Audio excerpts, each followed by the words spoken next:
त्याला कलर का नाही मारतो? बरोबर लक्ष राहतं एक सुटल्यामध्ये लक्षात. अरे भैया अभी तो कहा देवेंद्र जी ने भी कहा, मैं भी कह रहा हूँ रुको थोड़ा, अभी शाम तक रुको, अभी कल शपथ ली है ना। उनका समझ में आएगा, मैं तो लेने वाला हूँ, मैं तो लेने वाला हूँ। इतके चांगले व्यक्तिमत्व आहेत, मग त्यांना कधी राष्ट्रवादीत बोलावं असं नाही वाटलं तुम्हाला?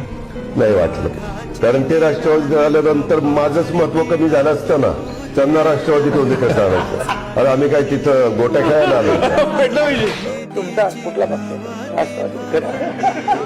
आता तो कोणाचा लोकांनी ठरवलं आणि शिवसेना कुणाची तेही ठरवलं. आणि गेल्या वेळेस पण आम्ही तिघं होतो, खुर्च्यांची थोडी आतला बदल झाली आहे. मला आता काही जात नाही ते. वैयक्तिक एक दमदार आणि दिलदार अशा प्रकारचा मित्र या ठिकाणी सोडून गेलेला आहे.